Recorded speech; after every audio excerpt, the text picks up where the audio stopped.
Meus irmãos, uma alegria poder ter esse tempo com vocês. Lembro da nossa época, de seminário e semanas teológicas. Eram aqueles momentos que a gente sempre sabia que alguma coisa nova a gente ia aprender. Ou porque vinha algum palestrante, algum irmão compartilhar daquilo que é objeto da sua pesquisa, bem como também, se fossem os professores da casa, seria algo pelo qual eles estariam ali se debruçando e pesquisando. Então é dentro dessa linha de pensamento, meus irmãos, que eu quero trazer para vocês algo que nós estamos nos debruçando já há alguns anos, não apenas eu, mas também o presbítero Frank e outros irmãos têm se debruçado na nossa comissão do Supremo Concílio sobre pós-modernismo.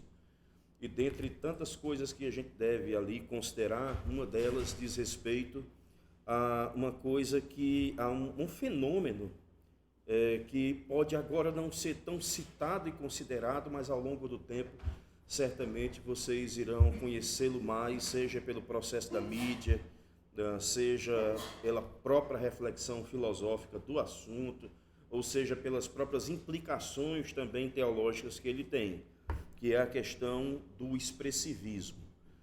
Por isso que nós procuramos discorrer, pelo menos em título de palestra para essa semana teológica, sobre o assunto do conhecimento de si mesmo, a visão bíblica de si numa era expressivista.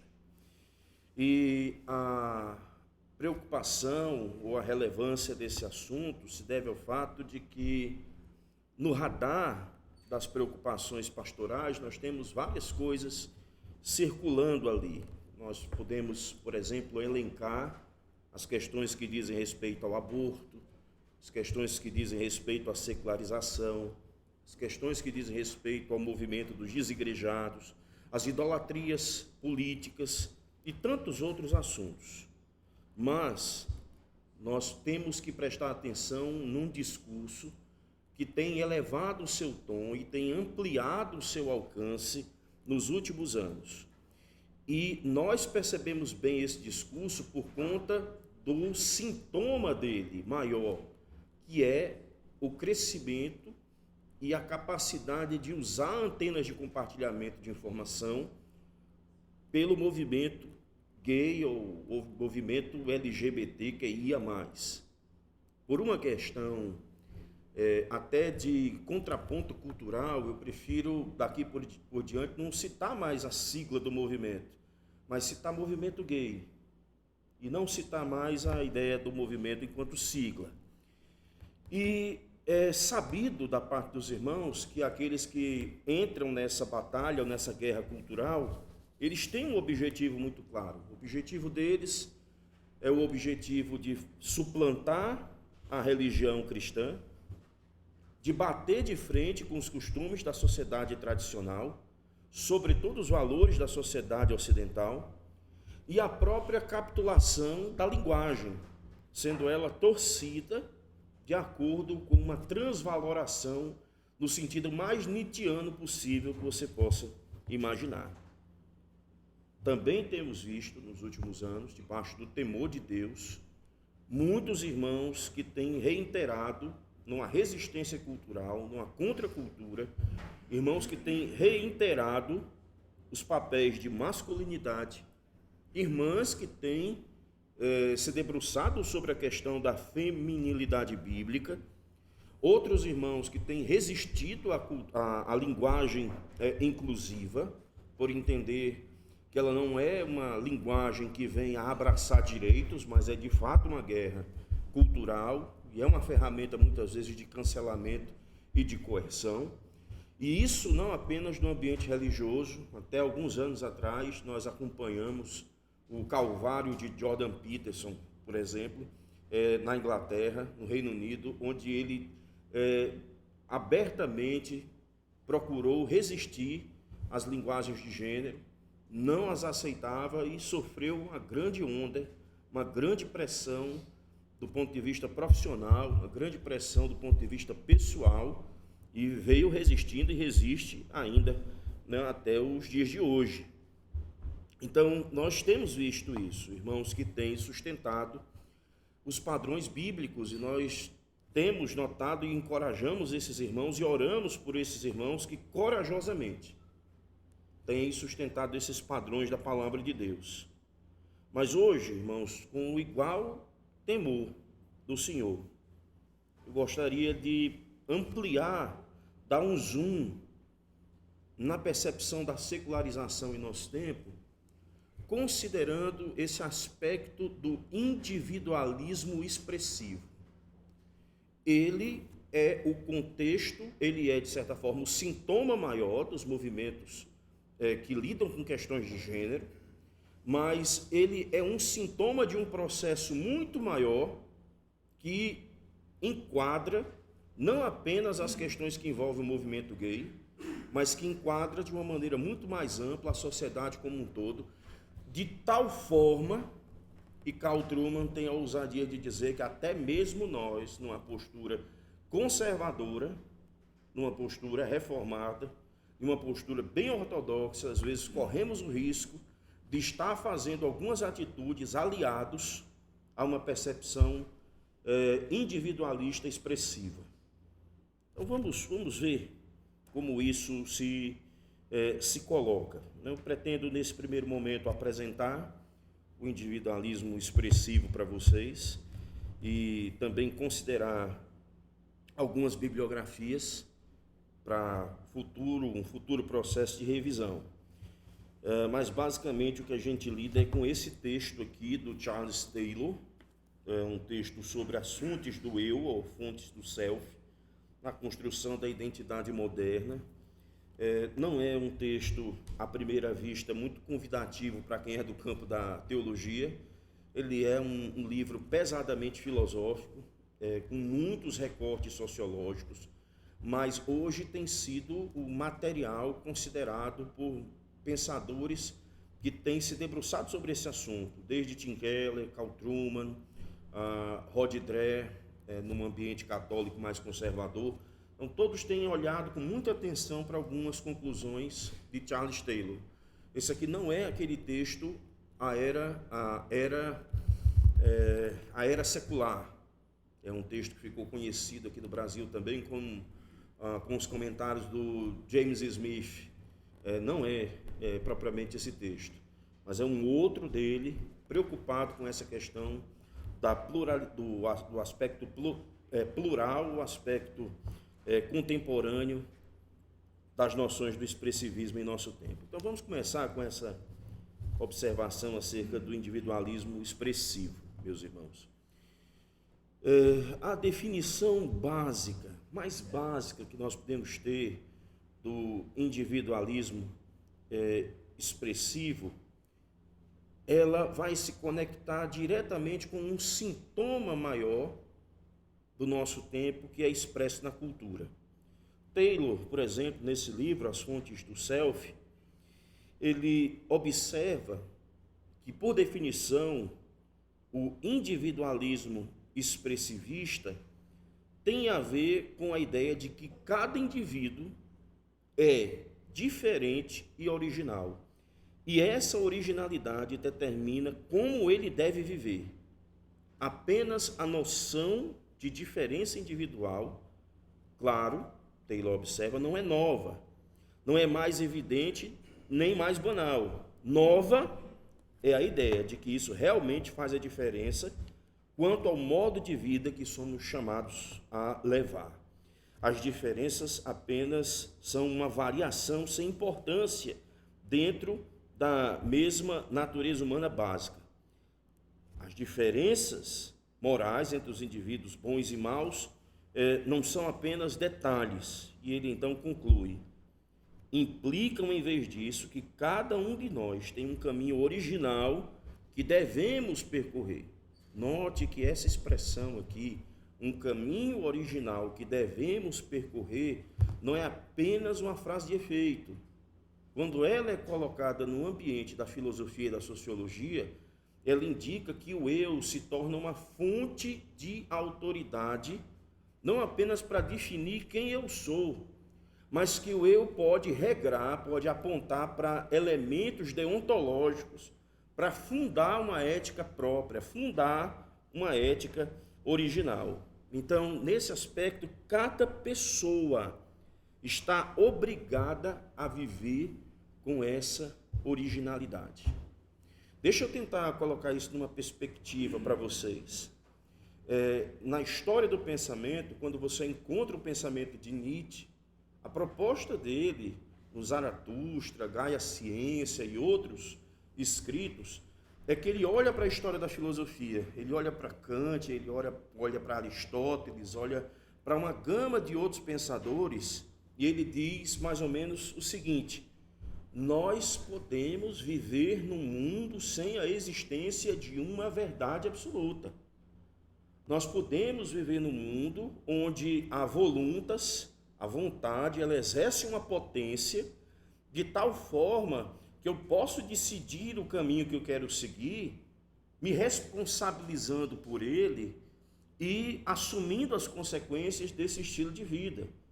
E, diferentemente do pensamento de Arthur Schopenhauer, a ideia de Friedrich Nietzsche era de abraçar o prazer dionísico, sem medos e sem arrependimentos, mas num ato corajoso, não porque um Deus manda, mas por um ato corajoso da vontade, por uma potência especificamente da vontade.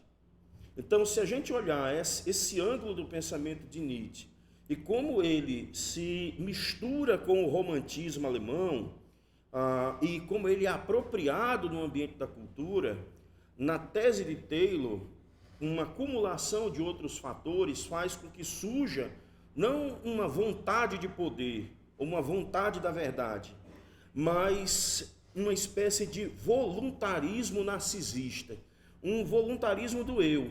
Não é a questão simplesmente de decidir como eu vou encarar a realidade, mas é o fato de que eu posso criar a realidade que eu quero. Eu posso criar meus valores, eu posso criar a minha ética, eu posso criar a minha maneira de viver em sociedade, e nesse ponto não sou eu quem devo me adaptar à vida social. Vocês, quando chegaram aqui, mesmo sem perceber, já fizeram um grande exercício social quando chegaram aqui e sentaram nessas cadeiras.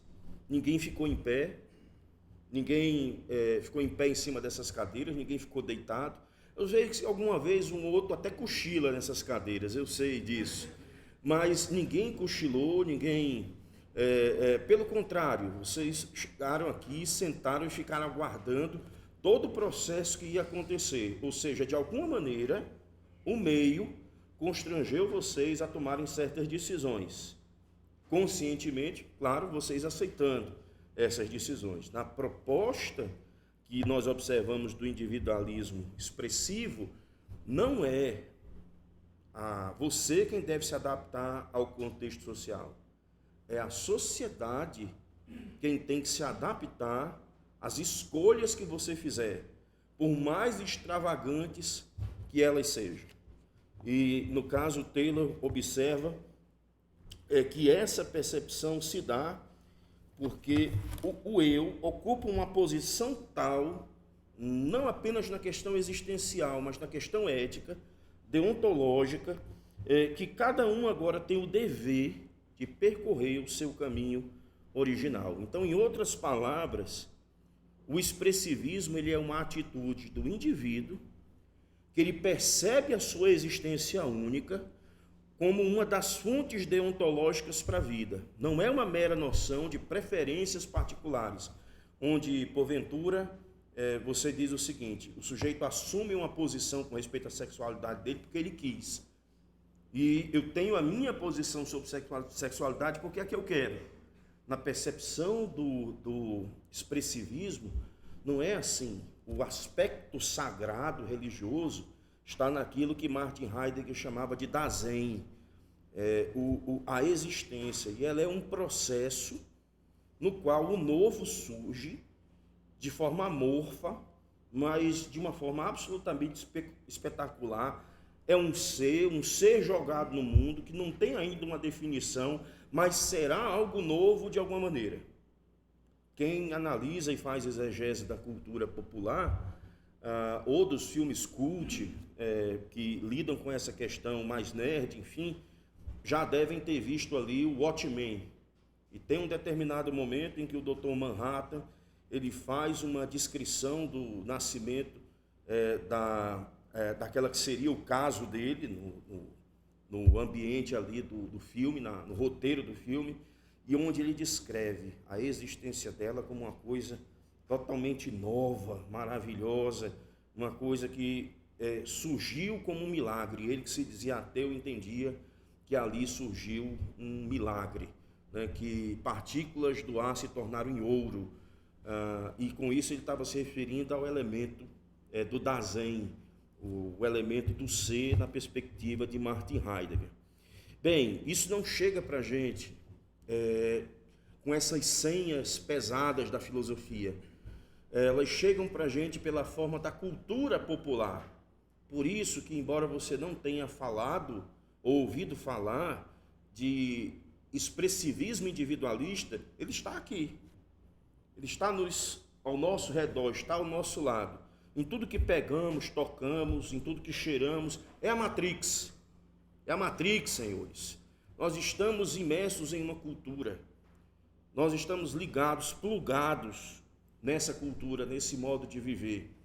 E esse expressivismo faz parte da nossa vida. Eu estou agora me expressando para vocês, expressando convicções, expressando ideias mais ou menos certas, mas ela é uma forma de expressar. Quando vocês cantam diante de Deus, vocês estão se expressando. Quando vocês choram, quando vocês se alegram diante de Deus, vocês estão se expressando também. No entanto, essa expressão tem uma referência objetiva. Essa referência objetiva é a palavra de Deus. Você guia a sua experiência pelo que Deus diz primeiro. E assim, no temor de Deus, você vai guiando os passos da sua experiência. Na percepção da cultura que nós vivemos hoje, que está ao nosso redor, o prazer e o gosto de fazer as coisas, buscando expressar aquilo que diz respeito à minha felicidade, pode ser algo, eu não digo inconsciente, mas pode ser algo já tão encruado na nossa percepção de mundo, que a gente acaba fazendo como se fosse algo normalizado. E aí o ponto que está aqui, irmãos, tem a ver com essa coragem de se expressar a despeito da opinião dos outros. Hoje está muito mais presente na cultura e até, de certa forma, é uma virtude da sociedade secular quando alguém sai do armário, quando alguém dispõe a sua vida privada e diz que assume essa ou assume aquela posição, é binário, não binário, é cis, é trans, enfim. Quando ele vai assumindo essa linguagem, a sociedade louva isso como uma virtude do expressivismo. Mas antes não era assim, antes isso veio no processo da cultura, por exemplo, nas canções do rock pop nacional dos anos 80, e aí quem tem mais de 40 vai lembrar das canções do Legião Urbana, por exemplo. Em uma das canções que o Renato Russo compôs com o grupo, chamado Andréa Doria, do disco 2, de 1986, ele diz assim: nada mais vai me ferir, é que eu já me acostumei com a estrada errada que eu segui com a minha própria lei. Essa expressão, com a minha própria lei, já é a grande senha do expressivismo. Já é a grande senha do Éden, onde o homem não dá mais ouvidos ao que Deus diz e assume a si mesmo numa autonomia cega, dizendo que ele é a própria lei para si mesmo. O expressivismo, como a gente coloca por definição, tem a ver com essa atitude onde não é mais a razão, não é mais a teologia, não é mais o Estado, não é mais o contrato social, não é mais a sociedade que vai definir quem eu sou. Eu tenho autoridade plena para ser quem eu quiser e a sociedade tem que me respeitar por isso. Pegando a expressão mais básica de Michel Foucault na Microfísica do Poder, a ideia é a seguinte: se eu me impor, a sociedade vai me respeitar. Se eu impor o que eu quero e não me dobrar, não envergar, a sociedade vai respeitar aquilo que eu tenho como desejo próprio de viver. Nós percebíamos isso até pouco tempo atrás nos artistas. Nós olhávamos para eles e percebíamos eles como heróis e vilões, no sentido de que eram pessoas da contracultura, pessoas corajosas, pessoas que assumiam condições excêntricas, posições excêntricas, roupas excêntricas, estilo de vida excêntricos, como uma forma de confronto à cultura, e dessa maneira eles eram odiados pela parte religiosa, mas adorados por uma massa pela sua coragem. Hoje, nós não precisamos mais olhar para os artistas. Às vezes é o filho do nosso amigo, muitas vezes é uma ovelha dentro da igreja, lamentavelmente, às vezes é um colega de ministério, e mais triste ainda, muitas vezes são os nossos próprios filhos, aqueles que ensinamos e andamos nos caminhos do Senhor com eles, muitas vezes estão assumindo e dando ouvidos a essas coisas. Ainda dentro desse tópico do exclusivismo, do individualismo expressivista, eu quero destacar 3 aspectos. Primeiro é que ele não surge no vácuo, ele vem da Revolução Sexual de 1960.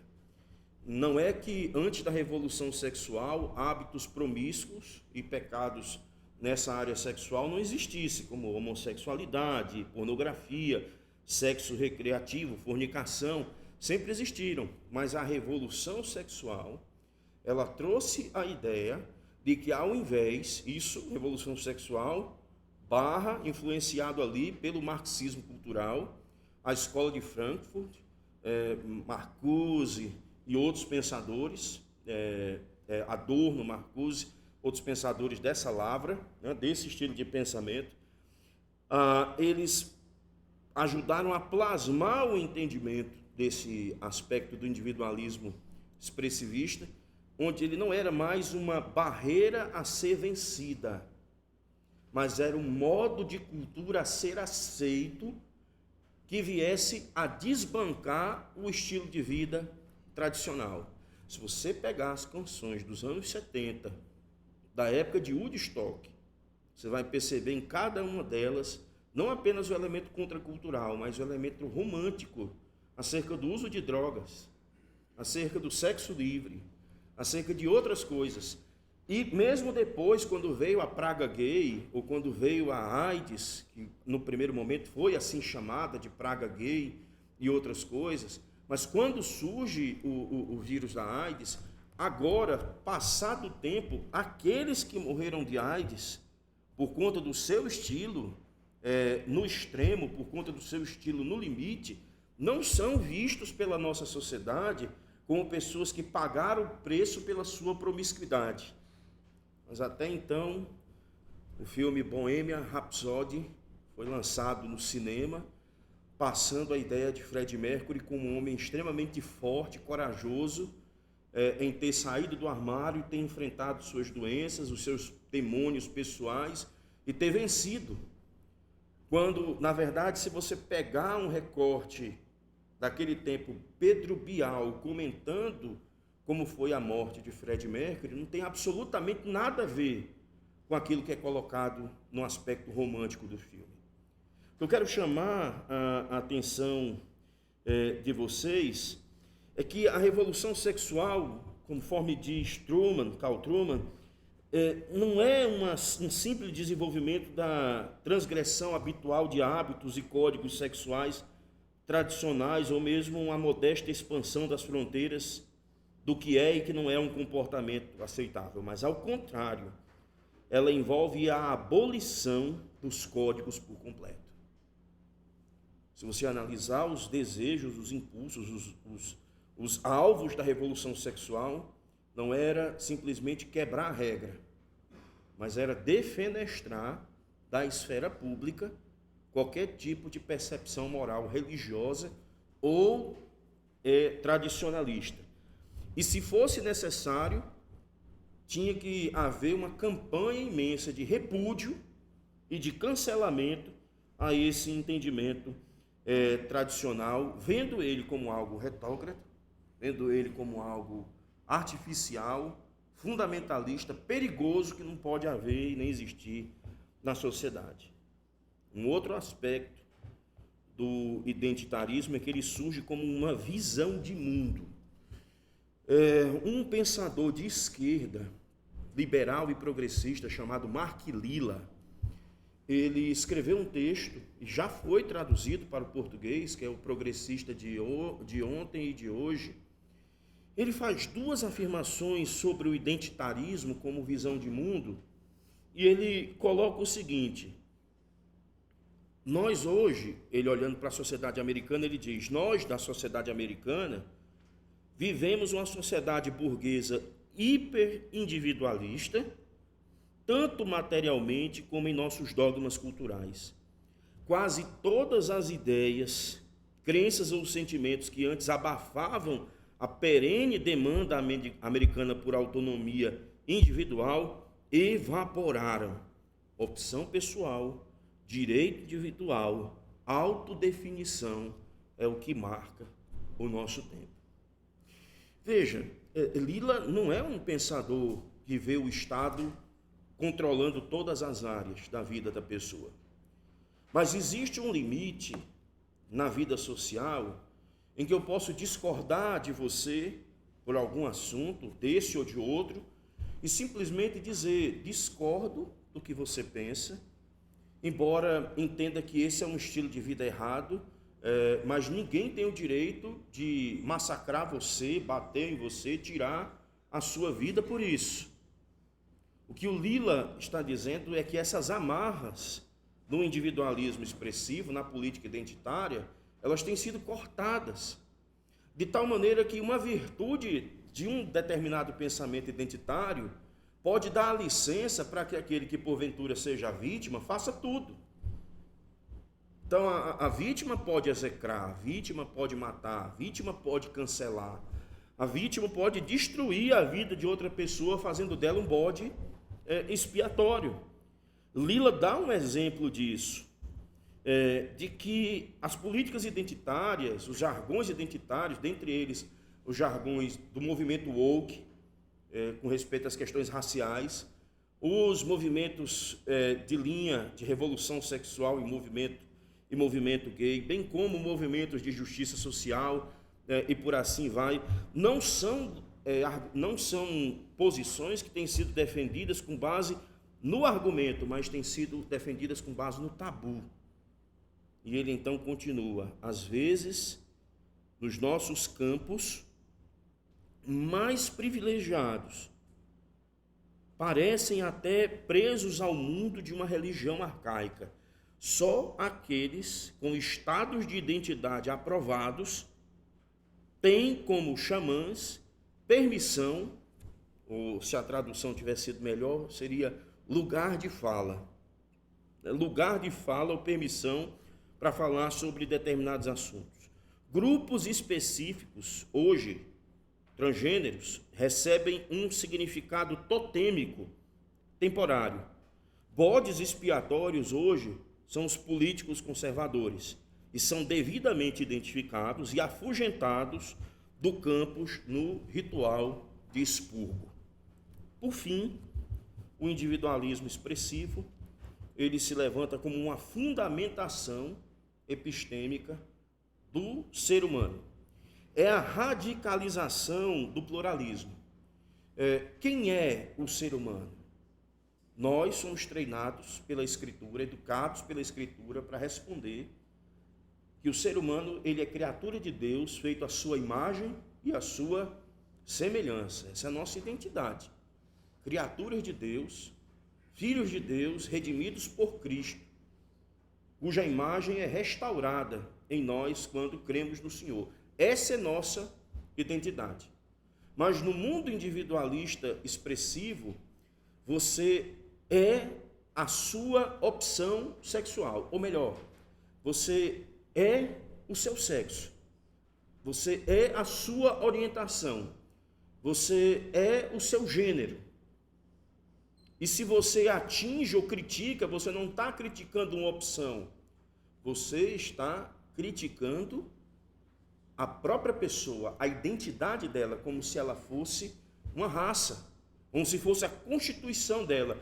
Negar a homossexualidade seria tornar a pessoa invisível. Dizer que é pecado seria atacar o ser dela, como ela se afirma no mundo. E isso seria, por assim dizer, uma morte social e, por tabela, um tipo jurídico de homofobia. Nesse aspecto, Taylor diz: o respeito à integridade das pessoas modernas inclui a proteção à sua liberdade expressiva de exprimir e desenvolver suas opiniões, de definir suas próprias concepções de vida e criar os seus próprios planos de vida. Em outras palavras, o indivíduo expressivo, ele é a fonte epistêmica, ou seja, se você pensar do ponto de vista de como eu conheço o mundo, você poderia usar o trocadilho de Descartes. Penso, logo sou. No movimento expressivista sinto, logo existo. Seria essa a simetria colocada nesse ambiente. Então essa seria uma episteme do sentimento. Eu sou aquilo que eu sinto, eu creio naquilo que eu sinto. Até um texto, eu acabei não citando aqui, prefaciado inclusive pelo Carl Trueman, que o autor coloca no título do livro. Título do livro é o seguinte: você não é aquilo que você sente. Essa é a colocação que é feita no título do livro. Mas o indivíduo expressivo, ele é a fonte epistêmica, ele é a fonte deontológica, ou seja, o que ele sente é a lei. Então é mais ou menos aquilo que a gente escutava ali pelos anos 60, 70 e 80. Eu nasci no final dos anos 70, início dos anos 80. Mas nós escutávamos ali Raul Seixas cantando A Sociedade Alternativa, onde ele basicamente quebrava todos os elementos culturais possíveis naquela época, recém-saído ali, ou pelo menos encaminhando para sair do período de exceção. E ele expressava: faz o que quiseres, porque é tudo da lei. Quem é a lei? Não era o Oliver Cromwell, desculpe, o congregacional. Eu confundi agora com o satanista daquela época. Mil perdões aos congregacionais, né? Alistair alguma coisa, que era o satanista que foi ali o mentor de Raul Seixas, Paulo Coelho, né? E ele então dizia: faz o que quiseres. Faz o que quiseres, porque é tudo da lei. Essa lei já era o movimento cultural pautado em tônicas expressivistas. Irmãos, aqui nós temos o conceito. Então vamos seguir aqui a regra, como o capelão nos colocou, né? Vai até 8. Tem 10 mais 10, 15 minutinhos, né? Não, a gente para agora? Pronto, então eu já parei o raciocínio aqui, então a gente para agora, dá uns 15 minutos, né? E depois a gente volta para fechar.